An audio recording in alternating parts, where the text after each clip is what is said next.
Have you ever wondered why some people seem to attract opportunities, money, and valuable connections with such ease, while others keep repeating the same cycles of lack, no matter how hard they try?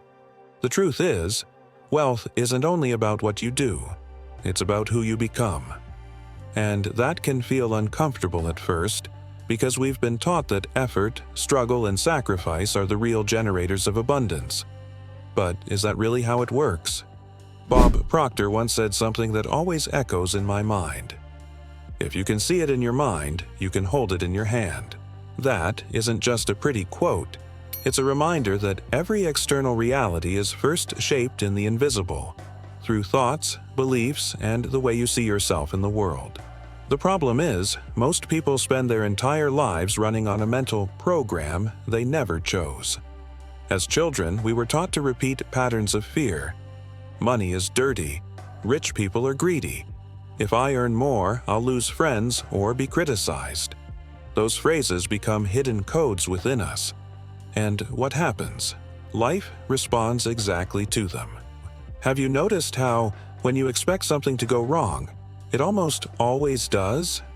And when you walk into a situation with confidence, believing you deserve the best, doors somehow open? That isn't coincidence. It's the vibration you emit. And wealth flows to those who learn to align their mind with the frequency of abundance. But then comes the inevitable question: how do I reprogram myself?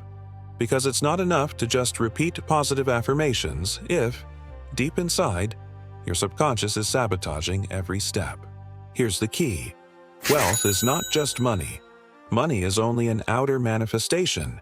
True wealth begins when you shift your identity from within. Bob Proctor once said, "If you want to change your life, change your self-image. You can never outperform the image you hold of yourself." And this explains why so many lottery winners lose it all within a few years. They never changed their self-image. They received more money, but they still saw themselves as poor, unlucky, or undeserving. And the subconscious always finds a way to bring you back to what you believe you are. So here's a powerful question. Who do you believe you are? A struggler who always has to fight for the minimum? Or someone who deserves to flow in abundance without needing to justify it to anyone? Your answer, even if silent, defines your future. A practical tip. Every day, choose to dress, speak, and act as your most prosperous self. That doesn't mean spending beyond your means, but putting intention into every detail. When you organize your space, care for your appearance, speak with conviction, and treat people with generosity, you're sending a direct signal to the universe. I already am this person. And the universe responds. Now, maybe you're thinking, but I still have debts. I still struggle. How can I feel rich when reality shows me the opposite? Here's the secret. That contrast is exactly where the key lies. Your current reality is nothing but the result of old thoughts and emotions. If you keep vibrating in it, you'll keep repeating it. But if, even in the middle of difficulties, you hold a different vision, you begin to plant the future. Bob Proctor had a curious habit. He always carried a handwritten card in his pocket, describing the exact life he wanted. It didn't matter if he was broke or if everything looked impossible. He would read that card several times a day with emotion. And little by little, reality bent to match it. You can do the same. Write a prosperity card describing, in the present tense, how you live. Something like, "I am so happy and grateful now, because money comes to me in increasing quantities." Through multiple sources on a continuous basis. Read it every day until it becomes a part of you. Another essential factor is your environment. The place you live, the people you spend time with, they shape your mindset directly. If you're constantly surrounded by complaints, criticism, and scarcity talk, your mind absorbs it without realizing. On the other hand, when you place yourself, even virtually, in environments that breathe abundance, your energy expands. Look at your home, your bedroom, your desk. Everything there sends a message to your subconscious. Clutter, mess, and disorder say you're out of control. But a clean, intentional space, even if simple, transmits clarity and focus, and that completely shifts how energy flows. Here's a simple yet powerful exercise. Grab a notebook that will be your abundance journal. Every night before bed, write down 3 signs of prosperity you noticed that day. It doesn't have to be actual money. It could be a coffee someone bought you, an unexpected opportunity, or even a moment of gratitude for the food you had. When you train your brain to see abundance, you begin to expand it. Bob Proctor said it best. Abundance is not something you acquire, it's something you align with. And when you start to recognize abundance in small things, you inevitably make room for the bigger things. Now, let me challenge you. Are you willing to let go of the victim identity? Because deep down, many people cling to suffering without realizing it. It's comfortable to blame the government, the economy, your parents, or luck. But as long as you believe something outside of you controls your life, you remain trapped. Freedom begins the moment you decide, I am the creator. And here's the most inspiring part.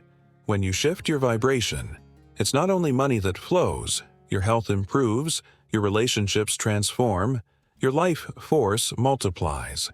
Because wealth is a state of being, not just a state of having. So imagine 5 years from now.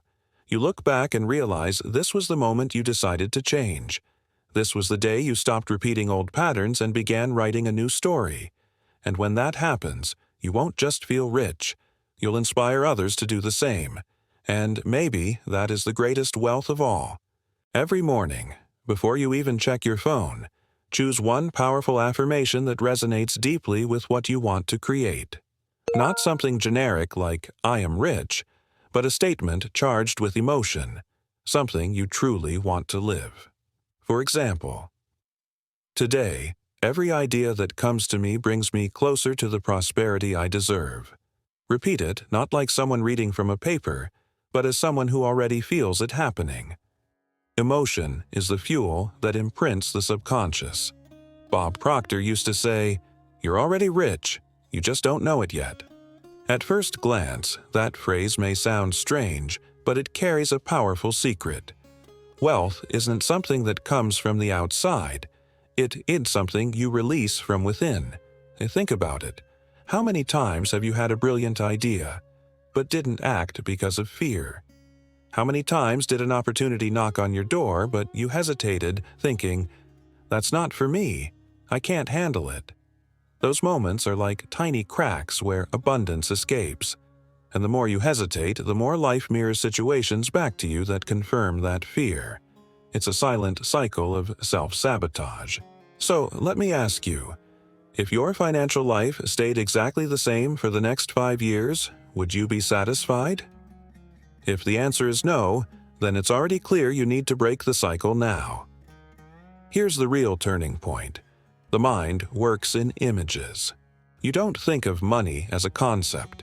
You picture a bill, a bank account, a desired object, or a lifestyle. Everything is images, and if the images you dwell on every day are of lack, debt, and fear, the results will inevitably match. That is why one of the most transformative practices you can adopt is building a mental movie of the life you desire. Not just imagining once in a while, but creating a routine where you vividly visualize every detail of what you want to experience. How you wake up, how your home looks, the feeling of safety when you check your bank account, the recognition you receive in your work or business. And here's the part few people tell you. You must feel as if it is already real. When emotion enters, the brain doesn't distinguish between imagination and reality. And that's when you plant the seed in the subconscious. You might be thinking, this sounds too good to be true. But neuroscience has already proven our brains work exactly like this. They build neural pathways through repetition and emotion. What you repeat with feeling becomes your pattern, and your pattern becomes your destiny. Now imagine the impact this has on your financial life. If today you wake up afraid of not having enough, and day after day you train your mind to feel safe, abundant, and worthy, How long do you think it will take before you start attracting new ideas, new people, new opportunities?